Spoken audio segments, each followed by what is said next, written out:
नमस्कार, राजनीतिक खबरों के सबसे दिलचस्प ठिकाने में मैं रूपेश मिश्रा आप सभी का स्वागत करता हूं।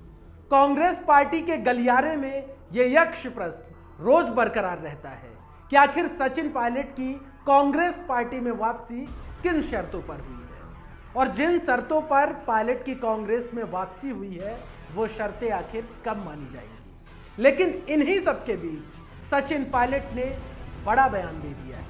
सचिन पायलट के बयान के मायने हैं कि अब पायलट को गहलोत सरकार पर एतबार नहीं रहा है, बल्कि पायलट को सिर्फ 3 चेहरों से अब उम्मीदें हैं। कौन है वो 3 चेहरे और पायलट ने क्या कुछ कहा है और पायलट के इस बयान के सियासी गलियारे में क्या मायने निकाले जा रहे हैं, उसे समझने के लिए देखिए हमारी खास रिपोर्ट।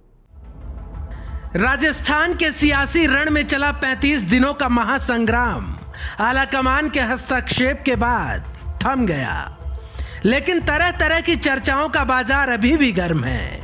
लेकिन इन्हीं सब संभावनाओं और कयासों के बीच पूर्व उप मुख्यमंत्री सचिन पायलट के एक बयान ने कई संकेत दे दिए हैं। दरअसल कल पायलट एकाएक कांग्रेस पार्टी के प्रदर्शन में पहुंच गए, जहां वो मीडिया से भी मुखातिब हुए। इस दौरान उन्होंने क्या कुछ कहा, पहले उसे सुनिए, फिर आपको बताएंगे पायलट के इस बयान के सियासी मायने। और संगठन और सत्ता के अंदर कैसे तालमेल बनाकर हम जनता की आकांक्षाओं पर खरा उतरें, ये उद्देश्य सब लोगों का है। इसलिए मैं मानता हूँ वो एक जनरल सेक्रेटरी की हैसियत से यहाँ पर आ रहे हैं, लेकिन जो एआईसीसी की कमेटी बनी है उसके भी महत्वपूर्ण सदस्य हैं, इसलिए फीडबैक अपना देंगे और मुझे लगता है कि बहुत जल्द एआईसीसी की 3 सदस्यीय जो कमेटी है वो मिलेगी। दरअसल सचिन पायलट ने अपने इस बयान में मुख्य रूप से 3 प्रमुख बातें कही हैं। सबसे पहले पायलट ने कहा सत्ता और संगठन के बीच कैसे तालमेल बिठाकर जनता की आकांक्षा पूरी हो।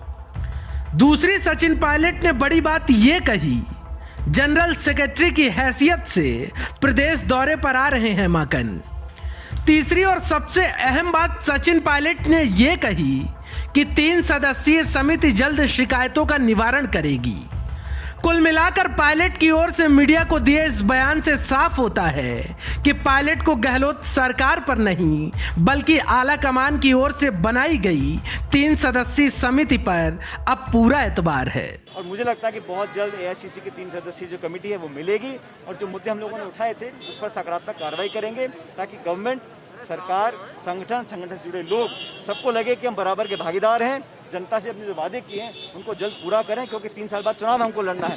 इस सभी दिशा में एक पॉजिटिव और सकारात्मक सोच के साथ पार्टी और सरकार काम कर रहे हैं। पायलट ने यह भी जानकारी साझा की कि राजस्थान के मुद्दे को लेकर गठित कमेटी का फिलहाल प्रदेश आने का कोई प्लान नहीं है, लेकिन उम्मीद है कि बहुत जल्द कमेटी में शामिल लोग यहां के नेताओं से मिलेंगे और उनकी शिकायतों का निवारण करेंगे।